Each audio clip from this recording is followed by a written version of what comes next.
Oke, terima kasih. Selamat siang semua. Karena saya nggak bisa melihat teman-teman semua, nanti kalau ada pertanyaan mungkin bisa dibantu oleh Pak Dery ya. Nah, yang jelas sih pertama kami ya terima kasih sudah bisa hadir semuanya pada siang hari ini dan jangan bosan ya, jangan bosan acara ini akan selalu ada. Tujuannya buat apa sih sebetulnya? Kenapa perlu pelatihan seperti ini? Pertama gini, kalau teman-teman ikut pelatihan di luar sana dan pasti berbayar, itu minimal minimal 100.000 itu di zaman Zoom seperti ini ya, minimal 100.000 dan durasi paling 2 jam. Jadi durasi cuma 2 jam. Dan peserta juga pasti akan banyak banget, bisa bisa lebih dari 50 orang biasanya. Nah, kalau di sini kan teman-teman semua dapat gratis ya, cuma tinggal sebenarnya nggak gratis sih, hanya meluangkan waktu saja sekitar 2 atau 3 jam lah maksimal. Terus yang kedua, paling kalau buat yang sadar di rumah bayar kuota aja ya, kuota internetnya.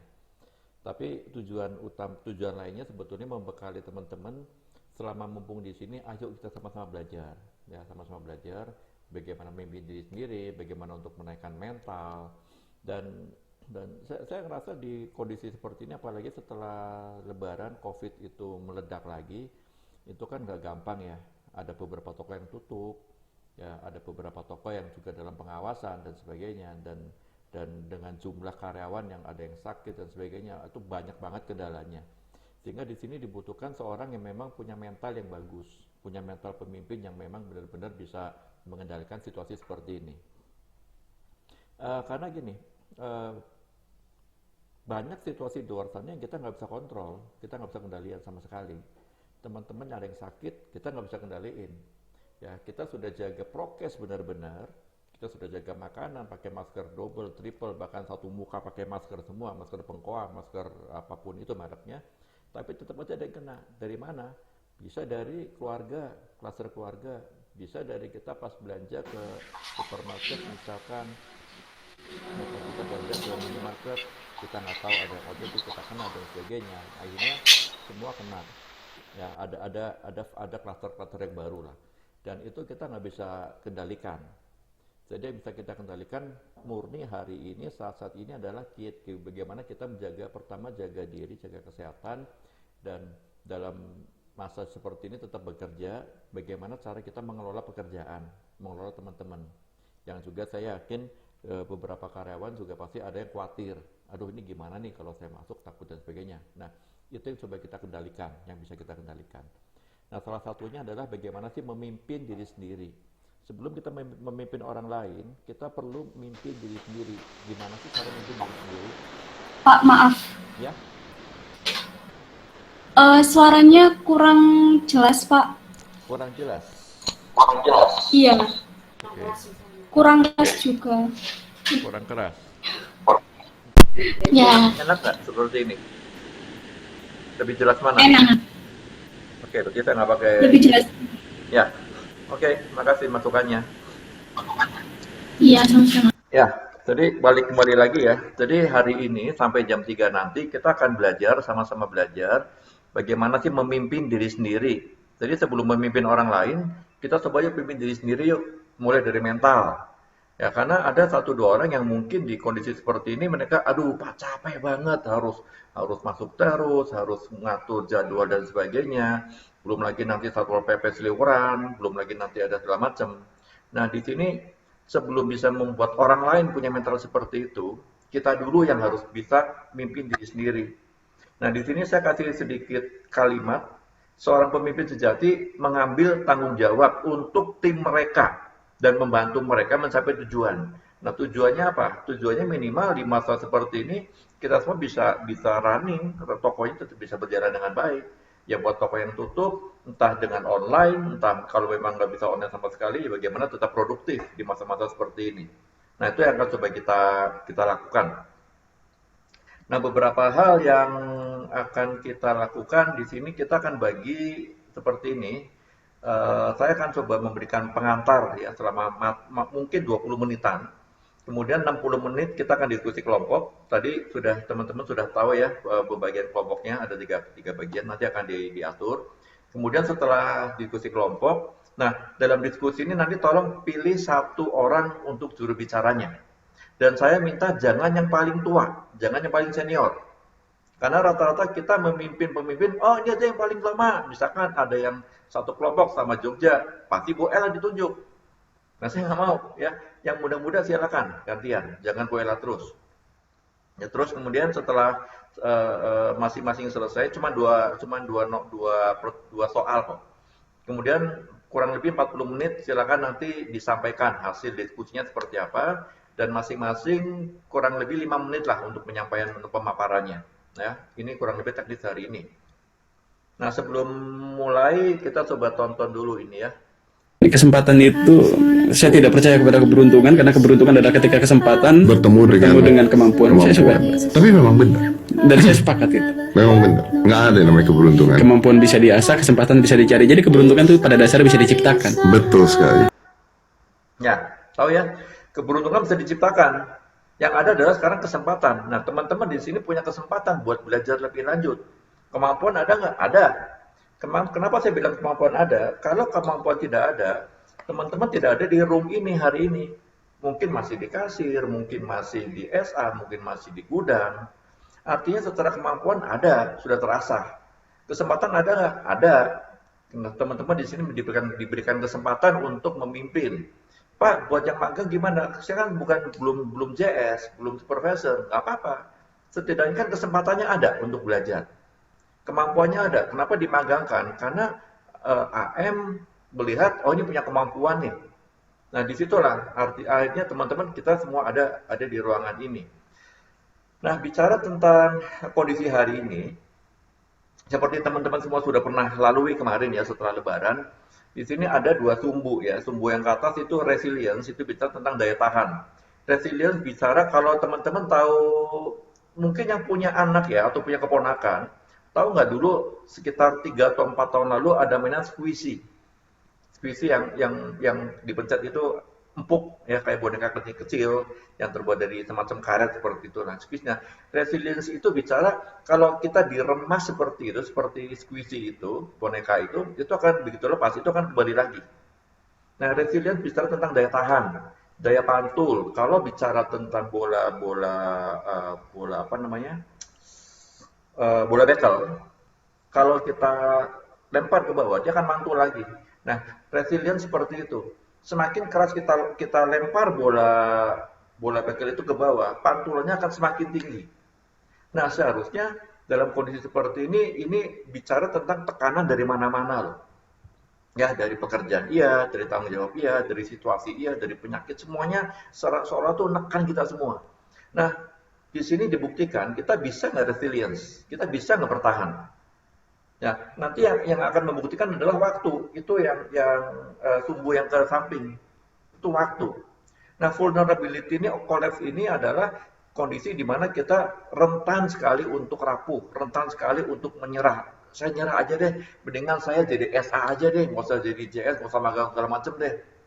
Nah, saya berharap teman-teman yang lagi magang di sini ataupun yang sudah ada di posisi PLT maupun sudah di JS maupun di SPV, tolong bisa memanfaatkan kesempatan ini untuk punya daya pantul yang lebih bagus lagi, ya, untuk punya resilience yang lebih tinggi lagi. Nah kemarin kita sudah ngalamin dari Lebaran ada degenerasi, ada penurunan dalam arti ada karyawan tertentu yang terkena batasan usia, ya, ada degenerasi, penurunan, dan penurunan ini di bulan Juni kemarin, sebetulnya kita sedikit ada di status quo. Status quo artinya kita mau kemana sih? Kita mempertahankan situasi seperti ini atau bagaimana? Kalau kita tetap bertahan seperti ini, akhirnya dari segi waktu pun, dari waktu, sustainability, ya udah kita bertahan segini aja. Kita nggak naik lagi. Nah diharapkan justru dalam kondisi seperti ini, yang lama-lama yang terkena batasan usia sudah tidak ada, kemudian ada teman-teman yang baru masuk, yang menggantikan teman-teman yang lama, ada regenerasi. Jadi diharapkan dengan adanya regenerasi ini, kita akan menemukan keseimbangan yang baru. Kita akan menemukan kembali resilience, daya tahan yang lebih bagus lagi. Diharapkan dengan ada teman-teman yang baru masuk, karyawan-karyawan yang di SA maupun di gudang, ataupun ada yang naik magang ke kasir, ke admin, ke JS, ke SPV, itu kita punya ketahanan yang baru. Ya, diharapkan semakin berjalannya waktu, kita ada regenerasi lagi, akhirnya kita bisa menjalankan semuanya dengan lebih baik. Ya, itu poin yang dari slide yang ini. Nah, seperti teman-teman pernah lihat, mungkin pernah belajar dulu ya, yang sekolahnya SMA-nya IPA, mungkin pernah tahu seperti ini. Ada tiga jenis dari sekian macam makhluk hidup, yang kalau kita potong, dia akan meregenerasi tubuhnya lagi. Ya, seperti di sini planarian. Planarian itu jenis cacing pipih. Ya, itu sih bahasa biologi lah. Ketika dipotong, dia akan membentuk lagi tubuh yang baru, seperti cicak lah ya, hidra. Ya, hidra juga sama, genus atau hewan air kecil. Ini kayaknya kasat mata sih, harus pakai mikroskop. Ya, termasuk hewan multiseluler, bukan telepon, yang memiliki tubuh berbentuk tabung. Sama, waktu kita potong, dia akan membentuk lagi tubuh yang baru. Starfish, bintang laut juga sama seperti itu. Paling gampangnya inilah cicak. Cicak kalau si ekornya itu potong, lepas, dia akan meregenerasi lagi tubuhnya. Nah, seperti itu.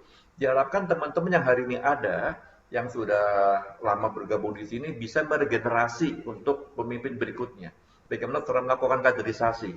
Dan saya akui memang tidak mudah ya untuk melakukan kaderisasi di generasi yang seperti ini. Generasi yang sekarang ini yang kami lihat, saya dengan Pak Diri kadang suka ngobrol, ini dari daya tahan, dari mentalnya, dari fokus kerjanya yang benar-benar perlu dibentuk. Nah, disinilah tugas teman-teman sebagai seorang leader, bagaimana untuk memfragmentasi, bagaimana cara untuk membentuk kembali kader-kader yang baru, menciptakan kader-kader yang baru. Nah, kita akan belajar hari ini, nanti akan ada sesi diskusinya. Kalau pernah nonton Spider-Man 3, ya, ada Spider-Man yang hitam, ya di situ ada simbiot namanya, simbiotes sehari-harinya. Nah, ini spesies fiksi sih, yang bukan tidak ada di kenyataannya tidak ada, tapi fiksi, khayalan. Itu seperti amorf atau makhluk luar angkasa, simbiotnya disebutnya, yang ketika dia nempel di tubuh inangnya berarti kita sebagai satu tubuh itu inang, itu akan menciptakan ada ikatan entitas itu makhluk hidup, makhluk kasat mata biasanya, entitas disebutnya. Akan membentuk sebuah, jadi si simbiot ini ketika bergabung dengan inang, itu si simbiot ini akan mempengaruhi inang, akan mempengaruhi kepribadian kitanya sendiri. Nah, kemudian lagi, maksud dari gambar ini saya mau menyampaikan, kadang-kadang kita sebagai pemimpin, ada simbiot tertentu, ada motif, ya kita bilang motif lah ya, motif tertentu yang mendasari kita untuk memimpin. Ya, misalkan ada orang, ini di luar sana ya, bukan di Donatello ya.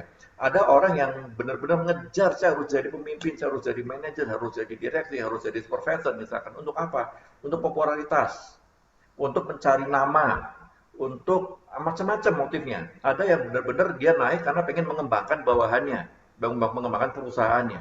Kalau teman-teman masih ingat 5 level kepemimpinan dari John C. Maxwell, yang 5P sama 5R, nah itu ada di situ. Motifnya kita bisa dilihat dari situ. Jadi inang di sini, simbiot di sini artinya inangnya adalah kita sendiri, teman-teman sendiri. Nah, simbiot ini apa? Jadi ketika akan melakukan kaderisasi, pastikan bahwa simbiot ini motif yang teman-teman punya, benar-benar saya mau cari pengganti. Sehingga suatu saat saya memutuskan untuk istirahat dari Donatello, akan apakah usaha sendiri ataupun mau benar-benar istirahat di rumah, minimal kadernya sudah ada.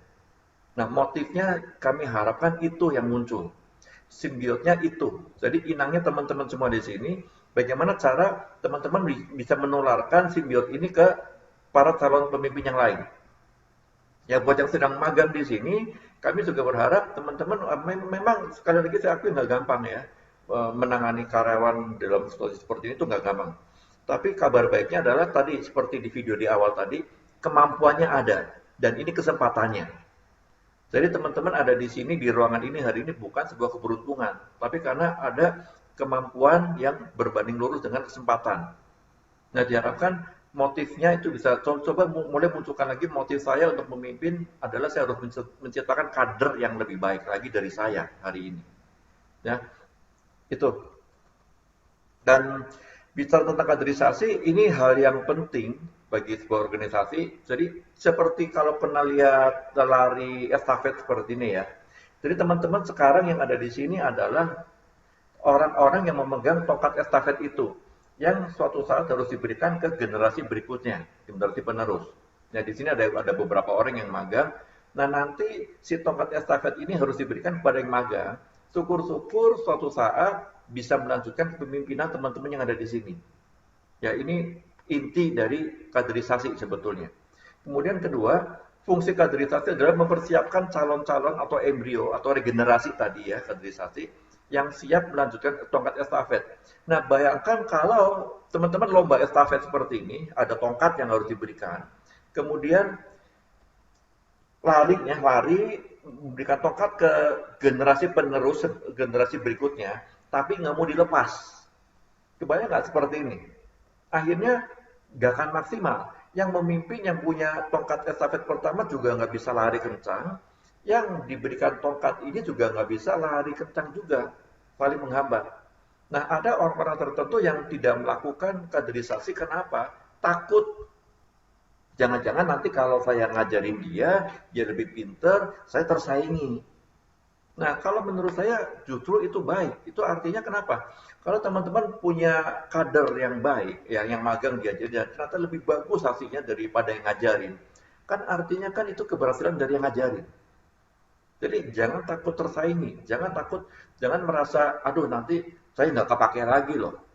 Enggak, justru silakan siapkan calon-calon berikutnya. Kalaupun mereka tidak memimpin di sini, minimal teman-teman sudah membekali mereka sebagai seorang pemimpin di tempat yang lain. Ya, jadi tidak ada salahnya. Silakan lanjutkan tongkat estafet yang teman-teman pegang sekarang, lanjutkan cari kader sebanyak-banyaknya. Karena kita butuh semuanya. Dan kader bukan bicara hanya di level supervisor atau JS ya, termasuk admin, termasuk kasir. Kita juga harus menciptakan kader calon-calon yang akan megang kasir ataupun di admin sebanyak-banyaknya. Buat apa tujuannya? Tujuannya agar suatu saat ada yang mundur atau ada yang keluar atau ada satu dan lain hal, kita punya serepnya. Ya, itu tujuannya. Dan kaderisasi adalah proses. Jadi bicara proses ini panjang, ya tidak hanya sehari, 2 hari, 1 bulan, 2 bulan, bisa setahun, 2 tahun. Proses mempersiapkan seseorang untuk jadi pemimpin di masa yang akan datang. Nah, untuk masuk ke masa yang akan datang, itu dimulai dari kapan? Dari sekarang. Dari sekarang ajarkan mereka untuk punya tanggung jawab. Ya, kalau ada kesalahan bilang, oke, Bu, Pak, maaf saya salah, saya akan perbaiki. Nah, itu tanggung jawab. Ajarkan mereka untuk kalau memang ada salah, bilang, ya Bu, Pak, maaf saya salah, saya keliru. Saya tidak melakukan ini, saya tidak melakukan itu. Kemarin saya lupa, kemarin saya salah memasukkan data. Saya akan perbaiki. Nah, itu tanggung jawab.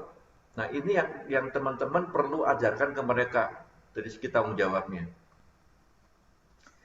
Nah, bicara tentang proses, di sini kan proses cara perbuatan mendidik atau membantu seseorang jadi kader. Nah, di samping di sini ada 3 lingkaran ya. Fungsi teman-teman di sini adalah mengajari edukasi mereka. Mengedukasi. Kenapa sih kamu harus magang? Ini loh, apa yang penting? Jadi bicara tentang edukasi, educate, what's important around here? Apa sih yang penting di sini? Kenapa sih teman-teman perlu belajar? Kenapa sih teman-teman perlu magang di sini? Ini loh yang penting seperti ini. Nah, kedua setelah mengedukasi, kita empower mereka, berdayakan mereka. Berdayakan, apa yang bisa saya bantu? Jadi waktu ada yang lagi magang, ada yang jadi menti, tanya selalu, ada nggak yang bisa saya bantu? Ada kesulitan nggak? Apa yang bisa saya fasilitasi biar pekerjaanmu, belajarmu lebih mudah, lebih cepat, dan lebih paham? Nah, ini empower. Empower ini munculnya dari mana? Dari pembelajaran. Kita ngajarin mereka. Empower ini kita ngajarin mereka, ini loh yang penting seperti ini.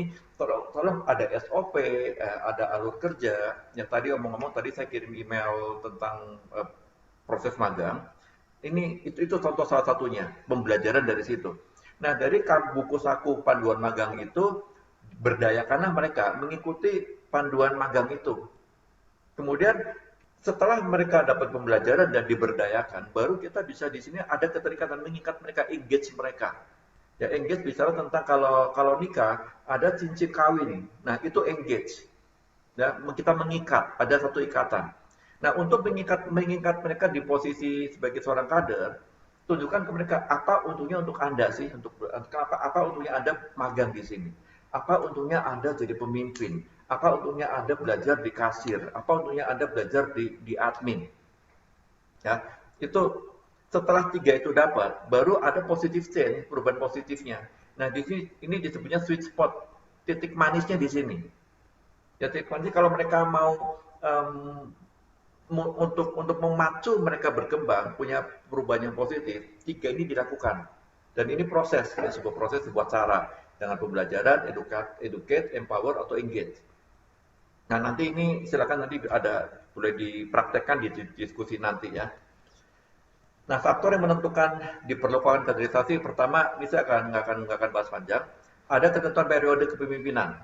Ya, buat yang sekarang masih bertahan karena memang masih bagus dan nggak ada kendala, toh suatu saat juga akan selesai.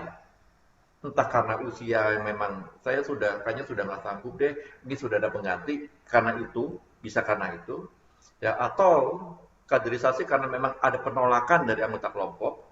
Yang selama ini sih selama saya pribadi bergabung di Donatello, saya belum melihat ada pemimpin yang ditolak oleh anggotanya, oleh karyawannya.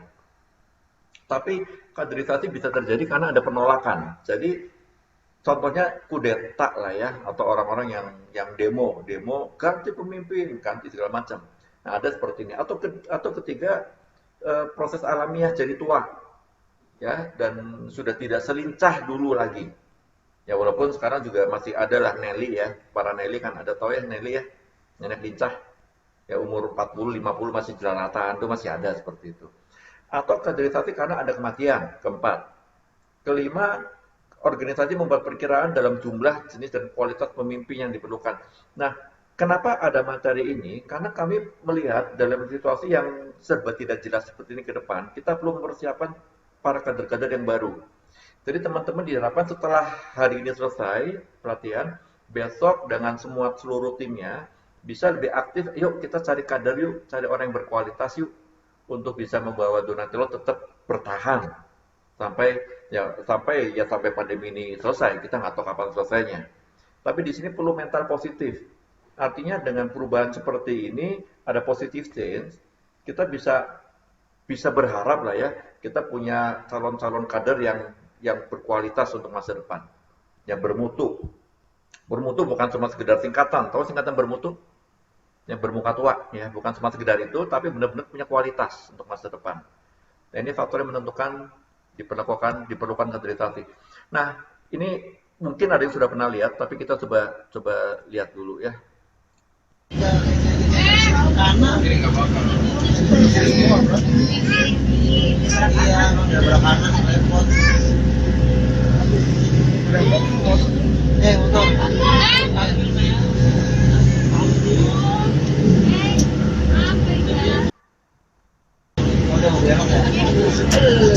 Kagak, dia ngambil ancang-ancang bang.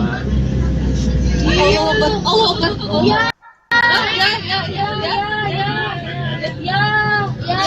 Ya, mirip ya.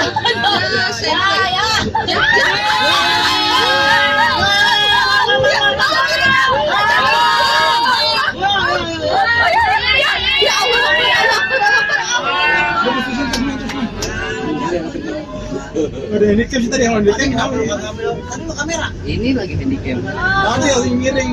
Ini di miring juga Pak, tadi dapat. Oke, apa yang bisa dipelajari dari video ini? Nanti bisa didiskusikan juga ya. Pertama, ini truk kelebihan beban, kelebihan muatan. Kebayang nggak sih kalau teman-teman sebagai pemimpin itu tidak memberikan delegasi? Ya, kadang-kadang ada orang yang karena situasi dia mikul semua beban di pekerjaan. Akhirnya yang terjadi apa? Tumbang. Ya, begitu orang belok-belokan, lama-lama seberapa kuat sih kita tahan ngerjain semua sendirian. Ya, di sini perlu ada delegasi yang jelas. Delegasi artinya kita memberikan kepercayaan. Delegasi berbeda dengan menyerahkan tanggung jawab penuh ya. Delegasi artinya kita bagi tugas. Oke, ya ini tolong kamu kerjakan ini ya. Hari ini selesai, besok selesai. Cara mengerjakannya seperti ini. Nah, tadi ada educate, ada empower. Jadi mereka juga punya engagement, punya keterikatan. Ajarkan mereka dalam delegasi. Nah, orang kalau tidak melakukan delegasi, seperti ilustrasi di truk tadi, lama-lama pasti akan jatuh, lama-lama pasti akan nggak kuat. Dan tahu kabar buruknya apa sih? Yang ngevideo tadi kan berisik sendiri kan, rame sendiri. Ya. Mereka nggak bantuin. Waktu kita tumbang karena pekerjaan, karena beban pekerjaan yang begitu numpuk, kita nggak mau berbagi tugas. Orang cuma lihat ya, mereka tepuk tangan di luar, ketawa lah mungkin, atau semangat, aduh kasihan ya, mereka nggak bantuin. Jadi agar ini tidak terjadi, yuk kita coba lakukan kaderisasi. Setelah ini kita akan coba akan coba diskusi. Nah, apa sih yang akan didiskusikan? Diskusi ini sebetulnya banyak kompetensi yang diukur. Nanti kapan-kapan saya akan jelaskan apa sih kompetensi itu. Minimal 3, perencanaan waktu. Diskusi ini kita akan lakukan maksimal 1 jam maksimal, ya. Kalau bisa kurang lebih bagus lagi. Kedua, kita akan belajar cara memimpin secara informal. Karena kan tadi saya bilang, tolong tunjuk ketua kelompoknya siapa, yang akan jadi juru bicara siapa. Yang ketiga, kita akan belajar kompetensi tentang kemampuan komunikasi, kemampuan memaparkan apa yang sudah hasil dari diskusi tadi.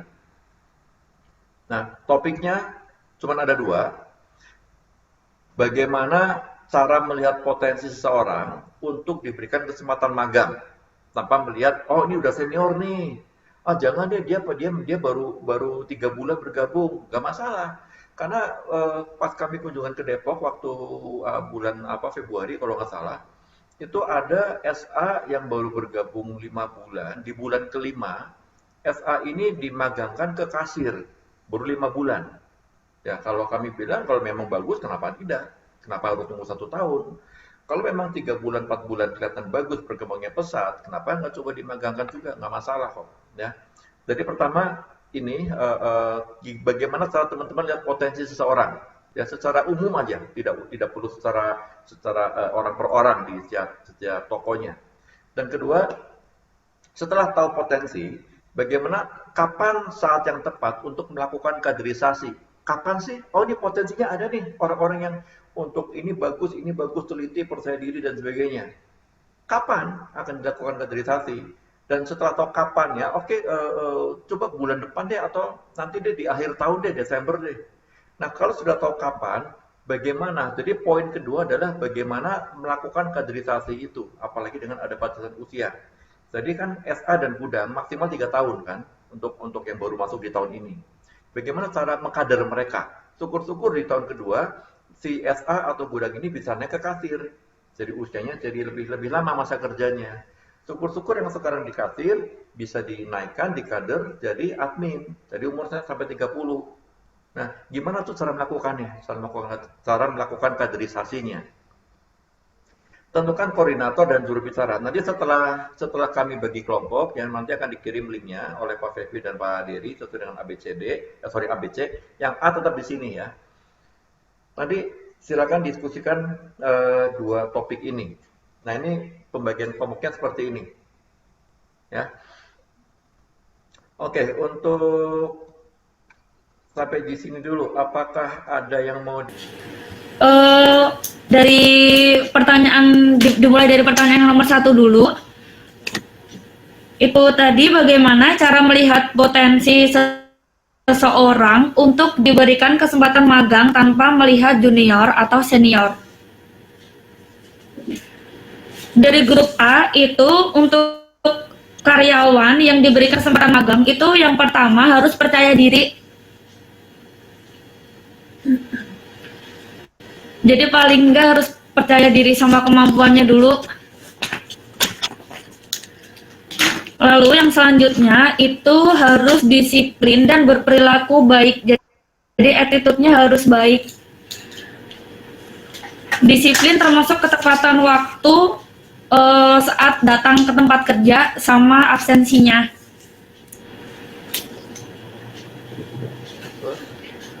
Lalu yang ketiga itu bertanggung jawab dan jujur. Jadi harus bertanggung jawab sama paling tidak divisinya dulu. Kalau misalkan di SA itu dilihat dari bagaimana tanggung jawab dia waktu selama menjadi SA.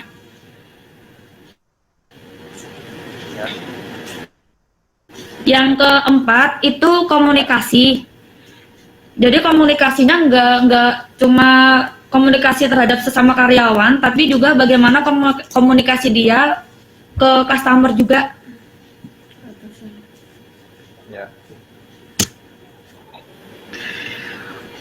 Lalu yang kelima itu kerja sama tim harus baik. Kerjasama harus baik. Yang keenam inisiatif dan aktif. Jadi punya sifat antusias gitu. Jadi inisiatifnya termasuk dalam kerjasama tadi. Kira-kira kalau misalkan temannya kerepotan atau perlu bantuan, kira-kira dari karyawan tersebut punya inisiatif untuk membantu atau tidak. Kalau misalkan ada orang baru juga, kalau misalkan ada karyawan baru, itu dari karyawan tersebut punya inisiatif untuk membagi ilmunya atau tidak, kayak gitu. Jadi saling bantu satu sama lain, nggak cuma sama karyawan yang lama, tapi juga sama karyawan baru, termasuk dengan customer juga.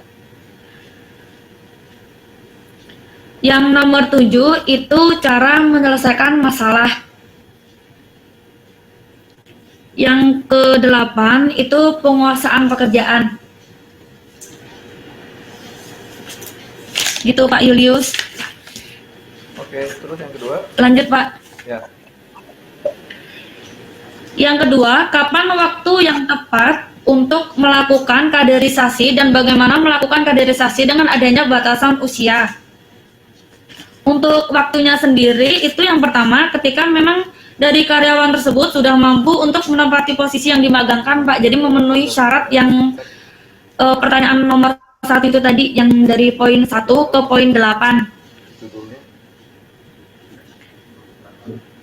Lalu yang selanjutnya itu ketika karyawan tersebut menunjukkan kemauan belajar dan tidak stuck di zona nyaman. Jadi punya rasa antusias buat belajar gitu Pak. Terus yang selanjutnya yang nomor 3 itu dilihat dari mental karyawan tersebut.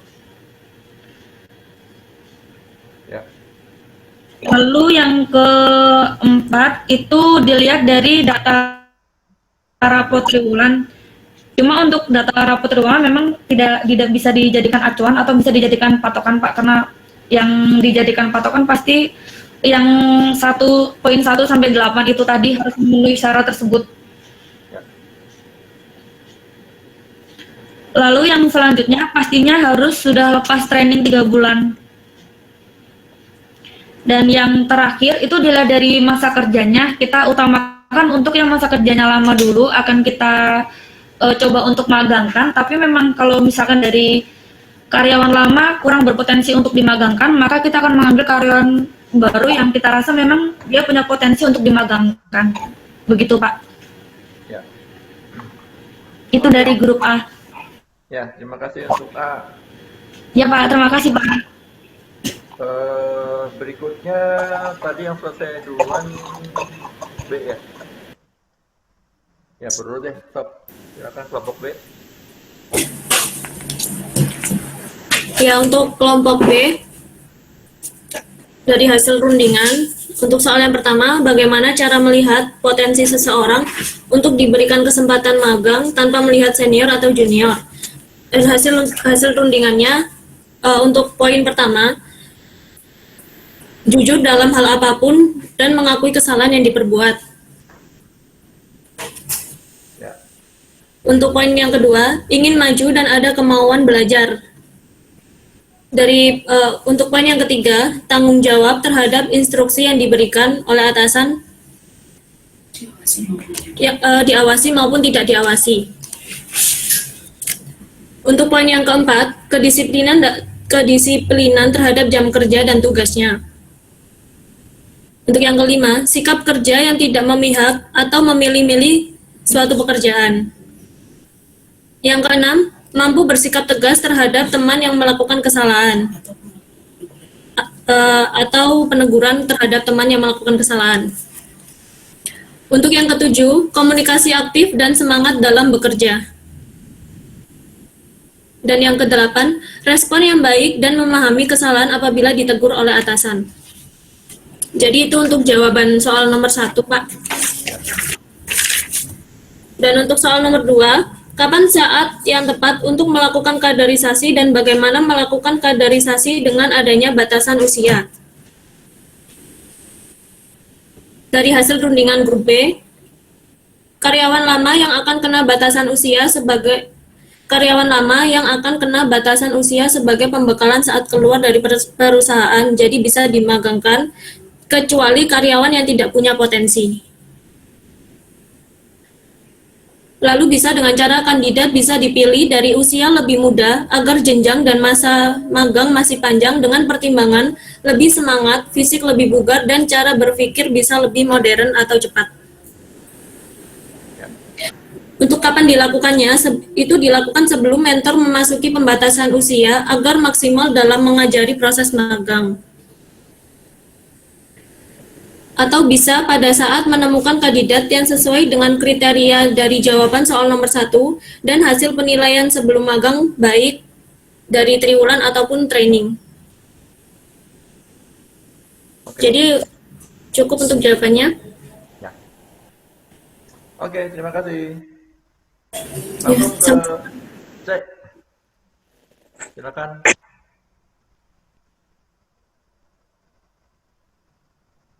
Yuk, C, juru bicara. Ya, siapa? Ya, Ya, dengeran nggak suaranya, Pak? jelas.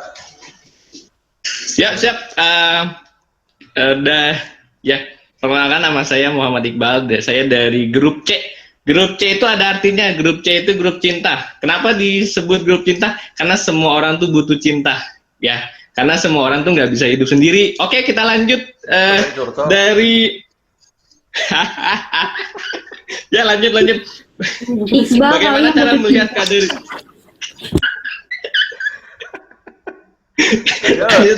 Yang jomblo. Yang ditinggalin. Bu, sekalian jualan di sini, Bu. Oke, ya lanjutnya bagaimana cara melihat kaderisasi? Ya, dari hasil musyawarah grup C itu kita dibagi 4 poin ya. Nah, poin pertama itu penyelesaian tugas. Ya, penyelesaian tugas tidak menunda pekerjaan yang diberikan ya. Contohnya dari aktivitas admin ya. Jadi kalau misalkan admin, misalkan hari ini hari Rabu tanggal 7 Juli. Nah, penjualannya 50 pasang. Nah, itu diberi target 20 atau 20 atau 30 menit harus sudah selesai. Jadi penyelesaian tugasnya dilihat. Nah, poin yang kedua, inisiatif. Inisiatif membantu rekan kerja tanpa harus diminta. Nah, itu poin inisiatifnya. Jadi contoh misalkan kalau ada datang barang, kalau misalnya ada SPB di setiap tokonya, nah, nggak usah harus diinstruksiin entah dari kasir, entah dari SPP, dia sudah inisiatif membantu staf gudangnya kalau misalkan lagi keadaan datang barang. Ya, lanjut ke poin ketiga, disiplin waktu. Ya, itu disiplin waktu itu sangat penting ya. Kenapa? Kalau misalkan dari waktunya aja tidak disiplin, bagaimana nanti pekerjaan yang akan diberikan? Nah, mungkin akan molor ya.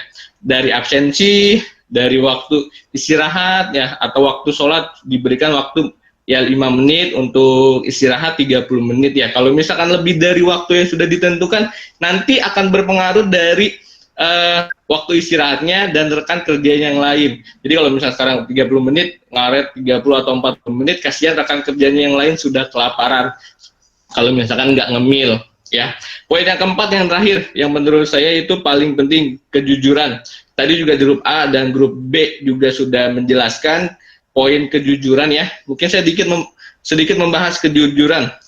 Ya, contohnya mungkin dalam hal biasanya kan setiap toko itu melakukan aktivitas global barangnya, gudang dan admin setiap awal bulan ataupun akhir bulan. Ya, biasanya kalau di Depok itu awal sama akhir ya. Contohnya mungkin di artikel pria. Nah, di artikel pria itu stoknya misalkan ada 100. Nah, waktu di global sama admin sama gudangnya hasilnya itu 99%, 99%. Ya, jadi kan kurang 1. Nah, dilaporkan hasilnya tuh pas ya, padahal itu kurang satu. Nah, dari hal kurang satu itu nanti akan berpengaruh ketika waktu SO pusat. Nah, kenapa sangat berpengaruh? Karena kalau misalkan tidak dilaporkan ya, contohnya kalau misalkan sudah ketahuan kurang satu kan kita bisa cari solusinya bagaimana. Bisa kita cek di CCTV kalau misalkan entah di kasiran mungkin kelewat, waktu di scan itu nggak di scan, entah mungkin waktunya di SA, minta barang mungkin kelewat atau kemasukan sama customer, kan namanya customer ada yang bawa suka tas besar, bawa paper bag yang besar, nah mungkin dari situ. Nah, itu sangat penting. Jadi kalau misalkan sudah ketahuan di awal, kita bisa mencari tahu barang tersebut kemana, ya. Dan kalau misalkan tidak diberitahu dari awal, itu imbasnya ke semua karyawan. Nah, semua karyawan juga akan kena, terutama SPP dan JSA pasti akan dipertanyakan oleh AM-nya masing-masing. Kenapa kok bisa kurang? Sedangkan waktu global setiap bulannya sudah pas, laporannya pas. Kenapa waktu SO pusat hasilnya kurang? Nah, di situ jadi miskomunikasi antara admin dan SPP. Jadi SPP-nya juga nggak hanya sekedar ngecek datanya, tapi itu juga andil dalam hal cross check, entah di gudang, entah di admin. Di situ sangat penting. Kenapa saya buat 4 poin ya? Menurut musyawarah di grup C itu yang paling penting, walaupun yang tadi grup A dan C itu juga semuanya penting, tapi menurut grup C kita ambil 4 poin saja, jadi biar tidak terlalu banyak. Ya, lanjut kedua, kapan waktu yang tepat dalam melakukan kaderisasi? Kan tahun ini juga udah ada pembatasan usia dari SA tuh maksimalnya umur 25, admin 30, SPP dan DS 35. Nah, bagaimana caranya? Nah, hasil musyawarah grup C itu dilihat dari nggak lama dan nggak senior dia bekerja sih sebenarnya. Dilihat dari caranya dia kerja. Misalkan kalau dalam 3 bulan atau 5 bulan dia cukup baik dalam hal mungkin kalau di gudang dropping barang global, mungkin kalau di SA cara melayani, cara komunikasinya juga cukup baik, itu bisa sekali untuk dimagangkan di posisi kasir. Jadi nggak usah harus nunggu setahun atau 2 tahun atau yang lama. Yang lama juga kita prioritaskan, tapi dilihat juga dalam hal dia mau nggak, potensinya ada nggak. Karena kalau untuk di kasir tuh nggak hanya main-main dalam hal asal nyoba, yang lama aja nggak enak nih, yang lama tuh sudah cukup lama di sini loh, tapi karena kita nggak enak mungkin kita kasih kesempatan, nggak seperti itu juga. Di sini juga ada alurnya dari A, B, C dan sekian. Nah, terus mampu juga dalam melakukan tugas magangnya. Nah, contoh kalau misalkan di SA sudah mampu 5 bulan, kita kasih kesempatan untuk di posisi kasir. Nah, di kasir minimal tuh kalau untuk dimagangkan kembali di posisi admin minimal itu 6 bulan.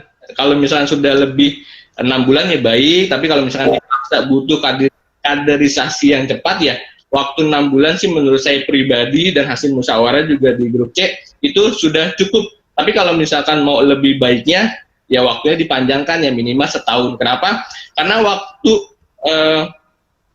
dia sudah cukup bisa atau menguasai tugasnya di posisi. Halo. Ya. Kok muter-muter, Pak? Ya, stop terus. Pak, sore masih ada nggak? Masih. Ya, maaf kepotong. Ya, iya. Maaf, dilanjutin ya. Nah, itu kepentingan kalau Iya. tadi itu. Kenapa cukup? Oh iya. Ya, kenapa waktunya 6 bulan atau sampai setahun? Karena kalau misalkan nanti dia sudah magang di posisi admin, dia juga akan nge-backup di posisi kasir. Ya. Kalau misalkan di kasir belum hatam, belum begitu menguasai, jadi kalau misalkan nanti kasir amit-amit sakit atau kasir cuti melahirkan atau apalah untuk wanita, nanti dia akan nge-backup. Nah, kalau misalkan dia sudah nge-backup, kalau misalkan di magangnya itu belum maksimal selama 6 bulan itu ya sangat berpengaruh ya. Tapi kalau misalkan sangat urgent dan dibutuhkan untuk proses kaderisasi, waktu 3 bulan sih menurut saya sudah cukup. Kenapa bisa dibilang 3 bulan ya? Saya pribadi waktu di kasir waktu itu 3 bulan atau 4 bulan deh paling lama kalau nggak salah. Kenapa?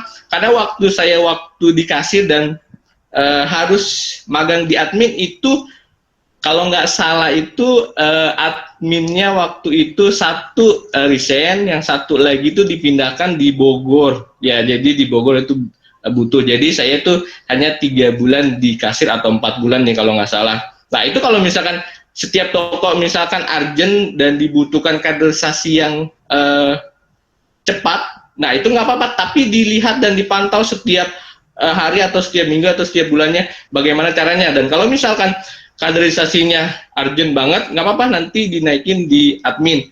Tapi untuk mentor atau leadernya harus selalu memantau setiap minggu atau setiap bulan. Selalu ditanya apa yang belum bisa, apa yang harus dikuasai. Jadi di situ juga leadernya harus memantau, harus selalu ditanya bagaimana cara dia, apa yang belum bisa, terus apa yang sudah dikuasai kalau misalkan benar-benar butuh yang cepat.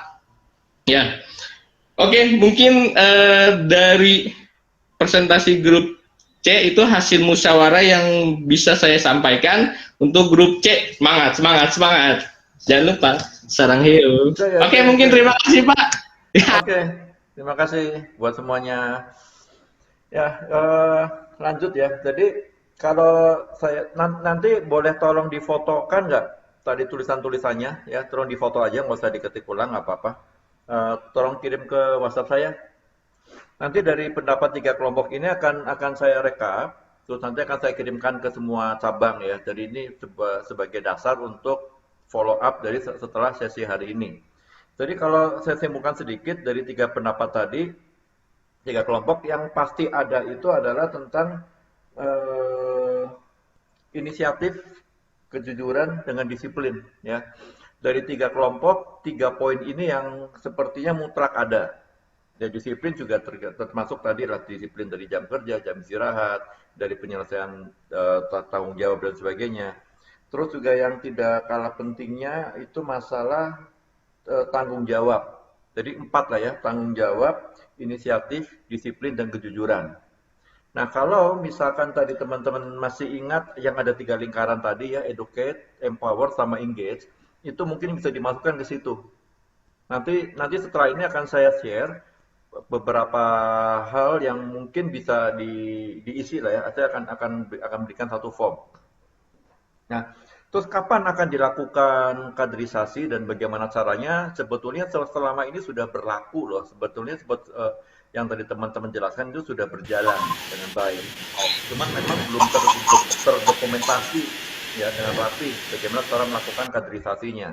Nah, makanya nanti saya minta catatan notulen tadi, tolong difoto aja, dikirim ke saya ya. Nanti saya coba salin, saya coba rangkum ke dari 3 kelompok.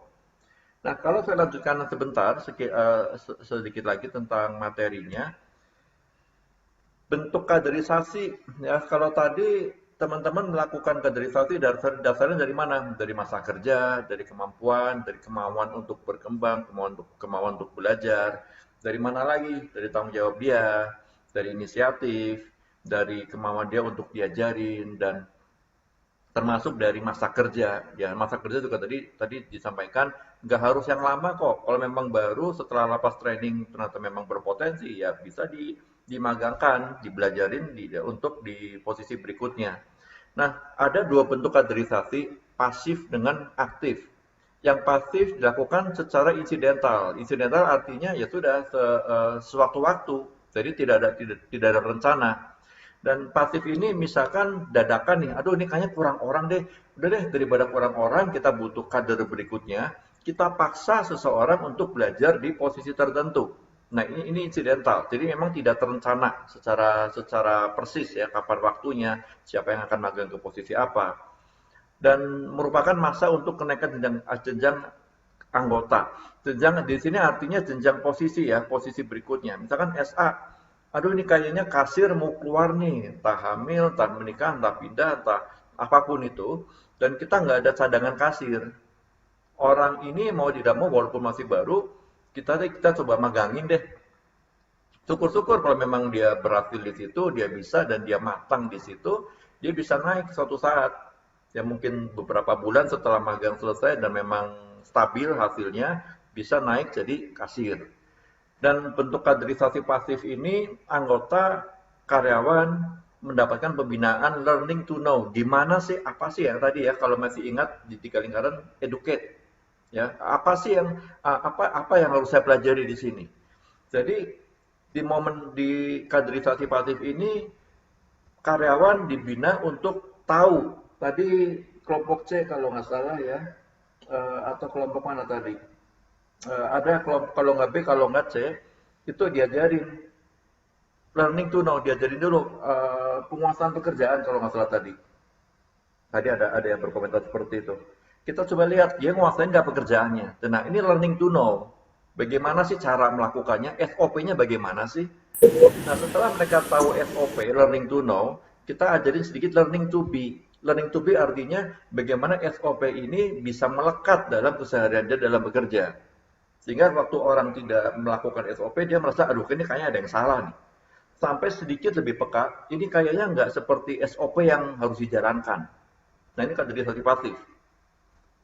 Pembinaan pasif ini penting dan efektif. Jadi bukan berarti pasif itu nggak penting. Sewaktu-waktu kita butuh orang, setidaknya ada kadernya. Nah, bentuk kaderisasi yang kedua, aktif. Ini bersifat rutin. Nah, selama ini yang kita lakukan itu rutin. Kemarin pas kunjungan di Cirebon, kalau nggak salah, saya sampaikan, coba deh bikin semacam matriks ya, kolom. Bukan matriks filmnya Keanu Reeves, bukan.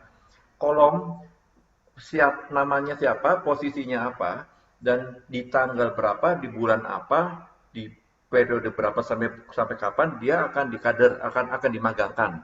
Nah ini bersifat rutin. Jadi pada kaderisasi ini atau si karyawan sendiri yang justru nanya. Nah tadi kan dari 3 kelompok kan disampaikan ada inisiatif, ada antusias untuk belajar. Nah, kaderisasi aktif ini selain karena kitanya yang mencari, mereka juga aktif mencari materinya.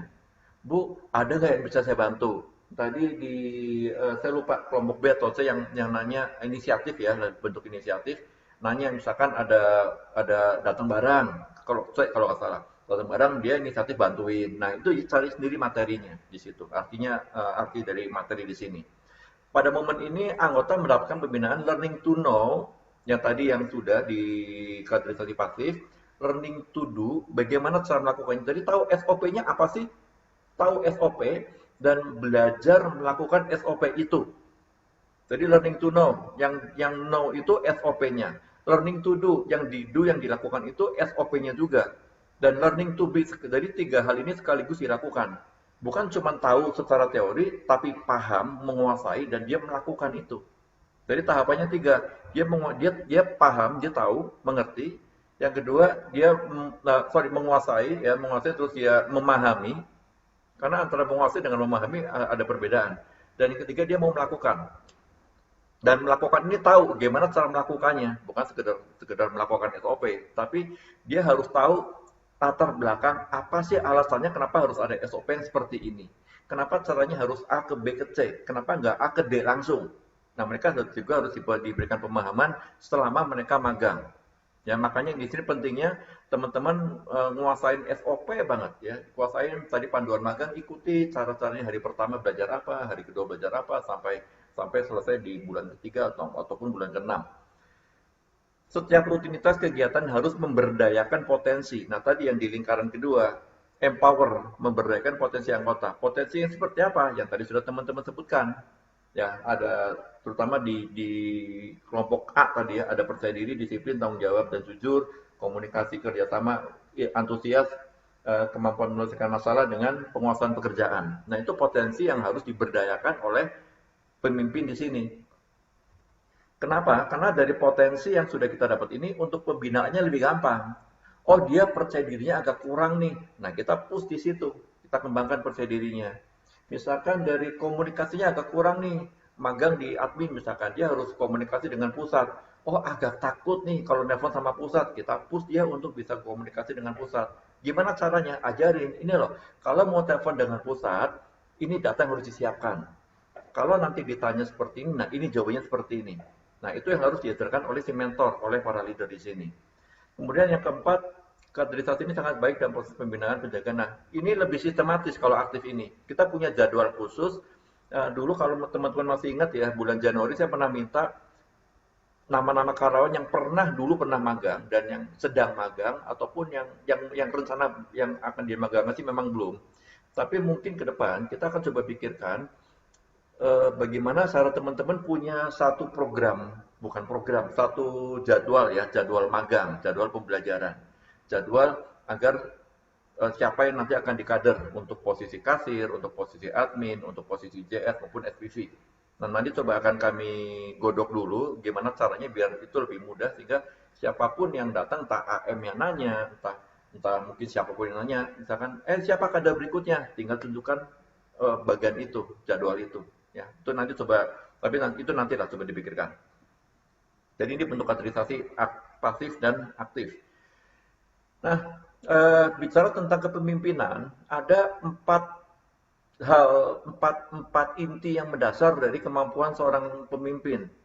Pertama, self awareness, bicara tentang kesadaran diri. Sadari dampak dari perilaku kita terhadap organisasi. Sadari dampak dari perilaku kita, perlakuan kita terhadap karyawan, terhadap bawahan-bawahan.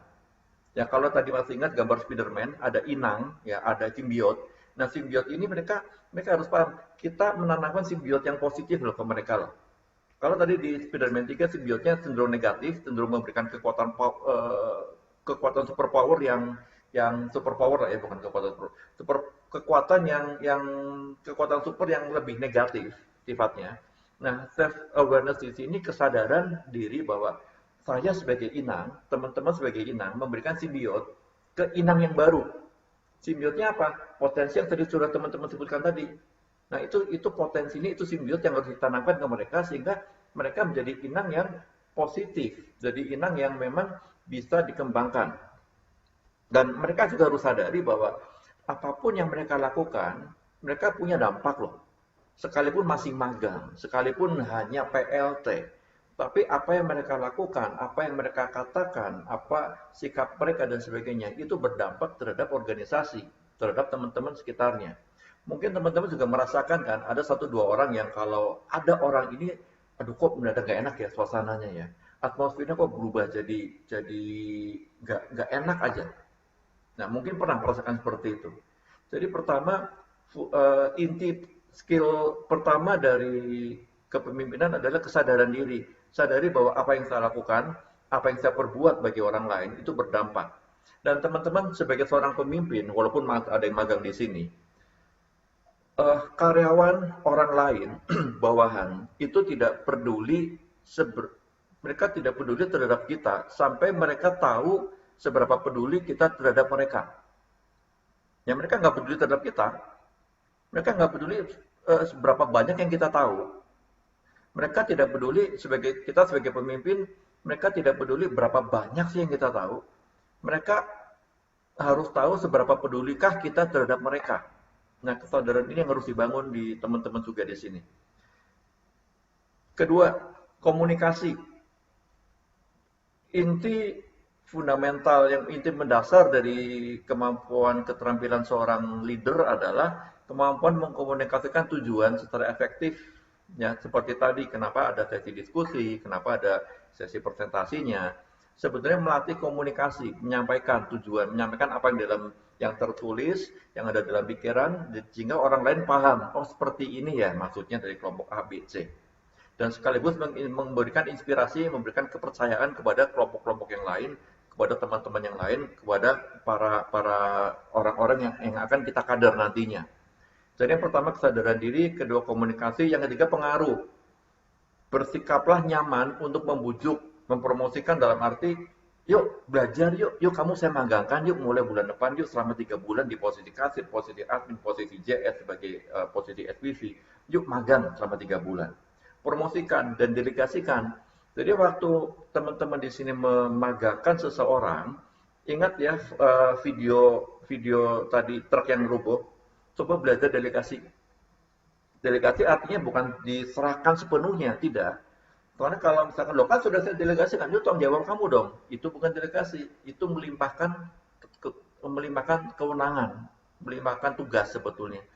Jadi bicara delegasi adalah ada tugas 5, kita kasih 2 ke yang magang. Kamu kerjakan ini ya 1 dan 2, yang 3, 4, 5 sama saya. Tapi selama kita memberikan tugas 1 dan kedua, kita tetap memantau mereka. Nah, di sini kita memberikan pengaruh kepada mereka, pengaruh, oh ternyata atasan saya, pemimpin saya, SPV saya, JS saya, ngasih tugas bukan semata-mata mereka mau lepas tangan, tapi memang mereka tadi yang empower ya, mereka harus tahu apa sih keuntungannya buat saya. Ya, apa yang harus dilakukan. Dan pengaruh ini cukup penting. Coba bicara secara nyaman, bujuk mereka untuk, ayo kamu kalau nggak mau belajar sekarang, sayang loh. Tadi masih ingat di video pertama, kesempatan ada loh. Kenapa kamu saya tunjuk? Karena kami melihat sebagai pimpinan, sebagai AM, melihat kamu punya potensi, punya kemampuan, sayang kalau nggak dipakai. Ya, jadi ada kesempatan, ada kemampuan. Terus yang keempat, inti yang keempat adalah kelincahan dalam belajar. Nah, tahu kapan harus mengubah arah. Aduh, ini mungkin gini, contohnya paling gampang gini. Di sini disebutkan tahu kapan harus mengubah arah dan bantu orang lain melakukannya. Sebelum Lebaran, kita semua agak tenang kondisinya. COVID agak melandai, ya, karyawan masih cukup lengkap. Setelah Lebaran, perubahan yang terjadi pertama adalah ada kena batasan usia. Sebulan setelah Lebaran, yang terjadi lagi adalah COVID melonjak. Ya, ada beberapa keluarga mungkin yang kena, bahkan mungkin ada beberapa karyawan, teman-teman kita yang kena. Dan itu perubahan. Nah, di sini pemimpin, teman-teman sebagai pemimpin di cabang masing-masing harus tahu, harus mengubah arah. Gimana nih caranya nih? Aduh, karyawan pada sakit. Toko harus terbuka atau toko tutup. Gimana caranya nih? Coba bikin ubah jadwal kah? Atau tetap masuk dalam 9 sampai jam 1 misalkan. 4 jam ngapain? Coba mencoba untuk online, jualan online. Nah, ini tadi tahu kapan harus mengubah arah. Ya, nggak harus nunggu dari AM, nggak harus nunggu dari pusat, tapi coba berikan usulan. Kan tadi disebutkan ada inisiatif. Nah, coba inisiatif ini kita lakukan dulu untuk AM. Pak, ke AM masing-masing ya. Pak, ini kan toko ada yang tutup, misalkan kan tutup 4 jam nih. Kita hanya masuk 4 jam. Gimana kalau kita lakukan ini, misalkan. Ya, itu silakan 4 poin ini yang teman-teman bisa coba kembangkan. Ya, kembangkan dari kesadaran diri bahwa apapun yang saya lakukan itu berdampak terhadap organisasi. Dan agar saya punya dampak yang kuat, artinya saya harus punya kemampuan komunikasi yang bagus. Kemampuan komunikasi bukan kita pandai berkata-kata puitis, bukan, tapi waktu kita mengkomunikasikan arah dari organisasi, mereka nyaman. Waktu kita membujuk orang lain untuk jadi kader berikutnya, untuk magang, mereka merasa tidak merasa dipaksa. Tapi justru mereka merasa, oh iya ya, saya kalau nggak magang, ini kerugiannya. Kalau saya magang, ini keuntungan buat saya. Kalau gitu saya magang deh, saya mau siap magang deh. Dan kalaupun belum ada yang magang, mungkin ada beberapa teman-teman di sini yang sedang sendirian di toko, ya karena partnernya sudah berhalangan, mungkin sedang sakit atau sedang ada kegiatan lain. Sebetulnya kalau bicara tentang fungsi, nah ini timpang kan akhirnya kan, yang harusnya bisa tektokan, delegasinya bisa lebih lancar, karena cuma satu orang akhirnya ya sudah, harus ada orang lain pengganti dari partner kerja ini yang sama-sama bisa saling nge-backup. Nah di sini learning agility, di sini kelincahan dalam belajar, tahu kapan harus membantu orang lain, kapan harus minta bantuan dari orang lain. Jadi kalau dibilang capek, pasti capek. Kalau dibilang mentalnya ngedown, lihat situasi, lihat kondisi toko seperti ini, pasti ada pengaruh. Tapi di sini sebetulnya ujiannya, mental saya bagaimana hari ini.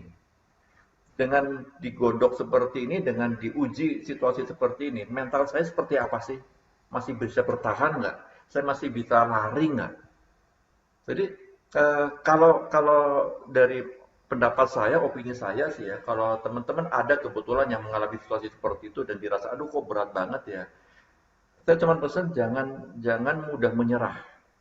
Justru di sini sebetulnya kesempatan untuk ngelatih mental naik level ke level berikutnya. Karena ketika hari-hari ini selesai, bisa mengatasi masalah yang ada terjadi hari ini, tahun depan kalau ada masalah apa yang terjadi lagi, sudah lebih ringan. Karena merasa, oh dulu sudah lebih berat kalau saya pernah ngerasain, dan saya bisa lewati semua itu. Dan kalau pernah dengar ada kalimat, this too shall pass, ini semua akan berlalu kok. Momen seperti ini nggak akan berlangsung sampai 5 tahun, 10 tahun seumur hidup, nggak. Pasti ada masanya, semua akan berhenti, semua akan reda pada saatnya. Cuman kita nggak tahu kapan saatnya. Nah di sini coba 4 hal ini kita kembangkan dalam diri masing-masing. Ya, komunikasi kalau lagi stres, komunikasi, ngobrol sama teman, sama partner, sama pasangan, sama siapapun yang bisa diajak ngobrol. Oke. Nah ini contoh saja. Jadi nanti saya akan berikan kolom-kolom seperti ini kurang lebih. Ini cara mengisinya, nanti saya akan share materinya.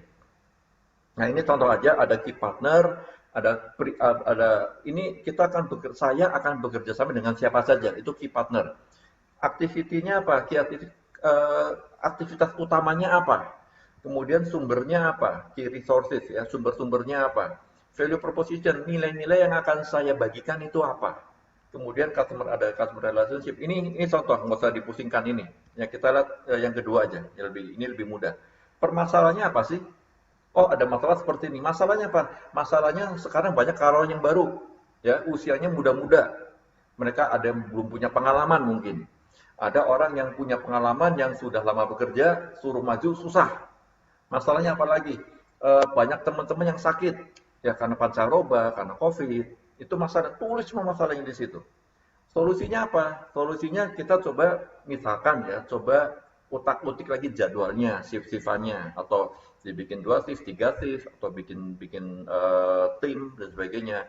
Solusinya apa lagi? Oh biar nggak sakit, yang ada ini biar tidak sakit, kita himbau mereka, kita kasih arahin mereka untuk prokesnya dijaga, untuk berjemur, untuk makan makanan yang sehat, banyak makan, untuk tidak pergi kemana-mana kalau tidak perlu, dan untuk pakai masker double sekarang.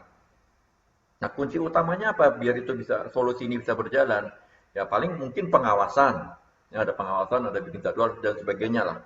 Nilai keunikan bicara tentang untuk mengatasi solusi ini, kita apa sih, apa yang akan kita lakukan? Oh saya sebagai leader mungkin ya, di grup masing-masing, di cabang masing-masing menyediakan informasi tentang pengobatan lah, tentang juga kesehatan lah, tentang mengurangi stres lah, ya. Kemudian ya, ini nanti saya ganti keuntungan tidak adil, ini tidak ada, ya media. Nah ini contoh-contoh seperti ini, biaya jelas tidak ada. Nah kita beralih ke sini. Nah ini atau langsung sini deh. Ini nanti akan saya bagikan ke masing-masing toko. Nah silakan teman-teman isi. Ya, diisi permasalahannya apa? Tadi yang saya sudah kasih contoh, ada COVID, ya, ada pembatasan usia, karyawan baru-baru, ada yang sakit, ada yang macam-macam lah. Masalah tulis semua. Solusinya apa? Solusinya tadi, misalkan kita himbau setiap hari di grup, kita minta mereka untuk prokesnya dijaga, untuk berjemur, untuk sharing dan sebagainya. Media kaderisasinya apa? Medianya kaderisasi bisa pakai WhatsApp group, ya pakai briefing misalkan, atau mereka setelah materi nanti di-share ke mereka satu persatu diminta untuk membagikan misalkan 1 atau 2 atau 3 slide untuk mereka sharing. Dulu pernah terjadi di 1 atau 2 toko. Jadi dari sekian slide materi dibagi beberapa orang, dan dua orang waktu itu, dan 2 orang ini membahas misalkan 2 atau 3 slide. Nah, mereka presentasi di situ. Misalkan seperti itu media. Keunikannya apa? Keunikan kita punya ada berbagai macam potensi misalkan. Ya, kemudian nilai keunikan lagi apa? Kita mencoba menciptakan situasi yang bikin rileks. Tadi misalkan contoh saja tadi, sementara menunggu grup yang lain masih diskusi, kita tadi coba joke ya, tebak-tebakan lah dan sebagainya. Nah, nilai keunikan silakan diisi, punya keunikan apa di cabang masing-masing. Kunci utama kaderisasinya apa? Kunci utamanya konsisten misalkan, monitoring, pengawasan, ada evaluasi, kunci utamanya. targetnya siapa? Targetnya silakan kalau mau tulis nama orangnya, silakan. Oh si A, si B, si C, si D, tuliskan siapa yang akan dijadikan target untuk kaderisasi. Dan kaderisasi ini akan dianggap berhasil kalau seperti apa? Ada kriteria keberhasilan. Jadi teman-teman silakan tulis sendiri kaderisasi yang kami lakukan di cabang A, cabang B sampai 18 cabang ini dianggap berhasil kalau apa? Tulis semua di situ. Ya, seperti kalau mau lihat contohnya, lihat contoh di buku panduan magang yang tadi pagi saya kirim melalui WhatsApp, melalui email. Ya, itu ada nilai indeks keberhasilan. Nah, silakan boleh ditulis di situ dianggap berhasil kaderisasi ini kalau apa? Dan siapa yang tanggung jawab? Yang penanggung jawab ini bukan hanya leadernya saja, bukan hanya SPV atau JS, termasuk para mentor. Ya, mentor A dia mementi siapa, mementoring siapa, mentor B mentoring siapa. Nah, itu ada penanggung jawab.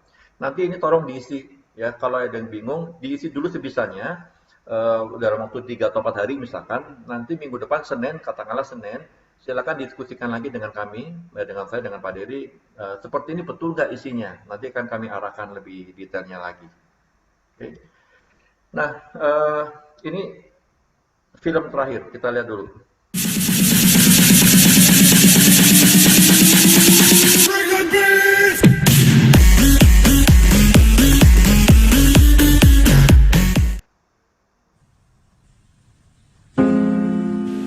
Your brain is like a circuit switch. Once you believe you are something, you actually embody it. You embody that feeling. If you were, God forbid, in a coma, and you woke up and you didn't really have a memory, and you were told that you used to be a Navy SEAL, and they want you back now when you're healthy, do you think you'd act differently and hold yourself differently, conduct yourself different, and have a different self-concept of who you are than if you were told you were a piano instructor? Being successful in life is all about having the proper belief system in who you are. Truly believing that you are something unique, that you are something special in that field. If you truly believe inside of you that you are one of the best actors in the world, you will be entirely different than if you're like, I hope I'm good. Your expressions will be totally different. Your tone of voice. You'll talk in a more convincing fashion. You'll use your natural voice instead of a scripted one. You'll be more emphatic. You'll be more real, more relatable. Our brain is like a circuit. And so if we introduce it with the proper wiring, you're going to go straight to your target. If you're unsure about who you are, then your dreams, your goals, they will never become a reality. Everyone has mental doubts in life, internal conflicts. Even the most successful people that you look up to, but they don't live there. It's how you handle those negative thoughts in that exact moment and overwhelm them with positive action. And that comes with this utmost confidence in yourself that you can handle the situation. Trust in yourself that you are better than the moment.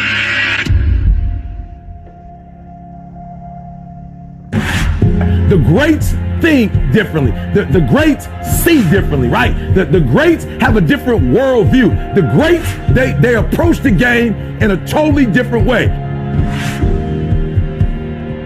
So I need you to do me a huge favor. I need you to think about what you're thinking about when your effort is low. Because if you can get this, you can get any success you want in life. You can have anything you want in life if you can get this. The next time you give a low effort, right? You give it 70% or 50% or 30%. I want you to think about what you're thinking about when your effort is low.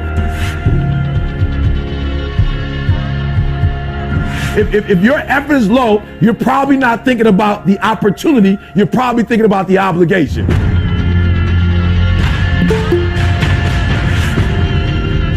And when you think about E.T., how you stay pumped up. E.T.'s how you stay on fire. E.T., how you always driven. Even in the midst of trials and tribulations. Even in the midst of your haters. When people try to break you and tear you down. E.T., how you stay strong. I keep thinking about the opportunity. Every single day, I'm thinking about the opportunity, and I'm not looking at this thing as an obligation. I'm not looking at this thing as something that I have to do, whether I'm forced to do, right? Something that somebody's making me do. Every time I wake up, I'm thinking, I'm alive, baby. This is the day. This is an opportunity. If you want what you've never had before, if you want to do what you've never done before, if you want to be what you've never been before, change your mentality. And I want you to see that effort goes up when you look at it as, I got an opportunity of a lifetime. But you should be excited about the fact that you have an opportunity.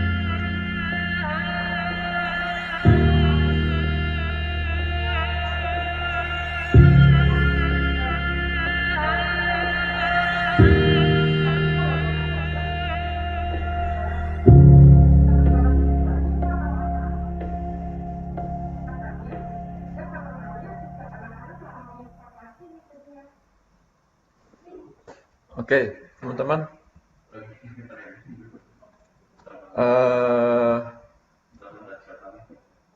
Ya, paham nggak tadi tentang materinya, tentang videonya? Nanti saya akan kirimkan. Jadi tadi disampaikan kan, ditulis di situ. Poin pertama adalah percaya nggak bahwa Anda berharga? Percaya nggak bahwa kita unik? Percaya nggak bahwa saya punya kemampuan? Karena kita tidak akan bisa melakukan apapun kalau kita sendiri tidak percaya dengan diri sendiri. Kenapa disebut percaya diri? Percaya diri artinya percaya dengan diri sendiri. Bukan percaya karena omongan orang lain. Oh, kamu pintar, kamu berharga. Enggak, itu penting. Tapi yang lebih penting adalah percaya nggak bahwa saya unik loh. Saya punya kemampuan loh. Dan sekarang saya ada kesempatan loh untuk mengembangkan orang lain. Syukur-syukur nanti ada orang lain yang berkembang lebih baik dari saya dan saya bisa mengembangkan usaha di tempat lain. Nah, jadi pertama percaya bahwa teman-teman berharga. Kedua, teman-teman punya keyakinan diri bahwa kita tuh unik, kita spesial, kita istimewa. Ya tidak ada yang sama dengan kita. Dan kita tadi ditulis percaya bahwa Anda adalah aktor terbaik di dunia. Kebayang nggak kalau teman-teman punya rasa bahwa saya aktor terbaik, saya pemimpin terbaik di Donatello. Bukan buat sombong, bukan. Tapi intinya kalau teman-teman percaya saya pemimpin yang terbaik di sini, saya bisa memimpin dengan baik. Kira-kira seperti apa perilakunya? Perilakunya sebagai orang yang merasa bahwa saya punya kemampuan, pasti tidak akan hanya berpikir seandainya dia mau nurut, seandainya saya seperti ini, seandainya saya tidak bicaranya seperti ini. Enggak, tidak akan berpikir seperti itu. Tapi punya cara pandang yang lain, punya sudut pandang yang berbeda. Dan tadi disebutkan, dikatakan otak kita itu seperti kabel-kabel, banyak banget kabel-kabelnya. Dan kalau kita memasukkan kabel yang benar, itu akan membantu kita untuk membuka cara pandang. Yang akan membuat kita lebih paham, oh ternyata seperti ini. Oh ternyata harus seperti ini. Oh ternyata yang saya lakukan itu kurang lengkap, kurang sempurna. Seperti itu ya. Dan yang terakhir, apa yang teman-teman lakukan waktu merasa tidak maksimal. Aduh saya nggak maksimal, aduh saya capek, aduh saya stres banget. Aduh mental saya ngedrop. Nah apa yang harus dilakukan? Itu yang harus jadi tugas teman-teman. Karena kalau itu bisa dilalui, untuk melakukan kaderisasi itu jauh akan lebih mudah. Kenapa saya katakan lebih mudah? Mentalnya sudah terbangun. Mudah nggak? Saya nggak bilang itu mudah, tapi mungkin dan bisa untuk dilakukan. Nah, tinggal teman-teman di sini, ayo di sini ada 18 cabang, masing-masing punya masing-masing. Silakan kerjasama, komunikasikan, silakan bertanya, silakan diskusi. Ya kita juga punya grup leader, manfaatkan itu untuk bertanya. Ya kalau ada yang stres, ada yang bingung, manfaatkan grup itu untuk bertanya. Karena kadang-kadang saya terlalu cerewet di grup, ya hampir setiap hari saya posting sesuatu dan rata-rata cuman ya ngasih komen apa jempol lah, oke lah, terima kasih lah, mantap lah. Nah coba gantian dari masing-masing toko untuk share, apapun share, ya nggak perlu mikir, aduh penting nggak ya, dibaca nggak ya, nggak usah mikir seperti itu, mikir saya mau berbagi. Nah itu saja yang saya pesan. Jadi itu yang bisa saya sharingkan hari ini, nanti Pak Dede mungkin akan ada sedikit tambahan. Ya intinya Yuk kita mulai lakukan kaderisasi dari sekarang. Mumpung anak-anak karyawannya masih banyak yang baru, yang lebih mudah dibentuk. Ya, manfaatkan kesempatan yang ada untuk membuat teman-teman juga lebih berdaya untuk jadi seorang pemimpin yang lebih efektif, lebih profesional buat pribadi masing-masing juga terutama ya. Oke, silakan Mbak Dede, ada tambahan? Baik, terima kasih. Selamat sore rekan-rekan leader dari ujung barat Indonesia sampai ujung timur Indonesia ya. Jadi gini, kalau untuk kaderisasi sebetulnya apa yang tadi sudah disampaikan garis besarnya hampir sama. Cuma mungkin urutannya aja yang berbeda-beda dari setiap tokoh. Nah, itulah pentingnya kita diskusi. Mungkin ada yang di sini merasa sebagai leader masih pengetahuannya masih kurang, pengalamannya masih kurang. Nah, diskusi tadi mudah-mudahan teman-teman bisa, oh iya ya, ada cara seperti itu ya. Nah, diharapkan teman-teman sudah sampai ke tahap itu. Itu tentang kaderisasi, apalagi di beberapa toko kemarin kan di bulan Mei banyak yang kena batasan usia ya. Jadi ada toko-toko yang kedatangan teman-teman baru.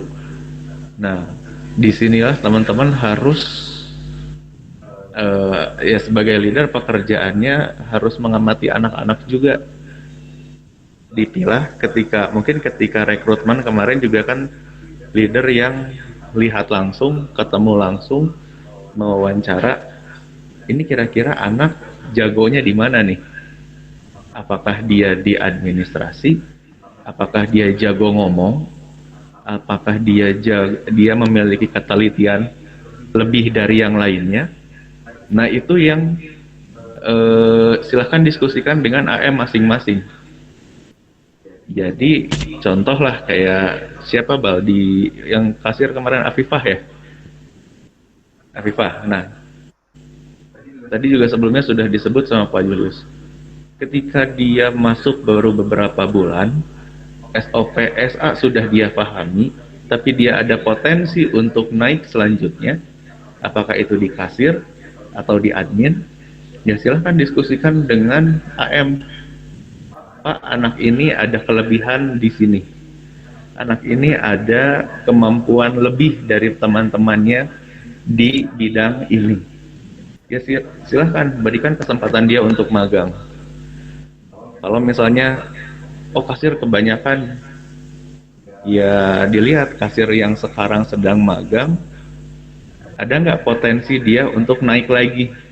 Kalau enggak, ya dicukupkan. Beri kesempatan anak yang baru ini. Cara-caranya bisa beda-beda lah ya. Saya rasa setiap AM juga punya cara masing-masing. Tapi saya minta kepada para leader untuk lebih jeli melihat potensi teman-teman di SA di gudang gitu ya. Itu saja sih kalau untuk kaderisasi.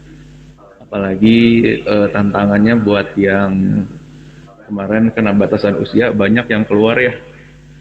Ada yang 3, ada yang 4, ada yang 5 orang. Nah pasti itu harus ada strategi khusus untuk kaderisasi magang-magang selanjutnya. Itu saja sih kalau tentang kaderisasi.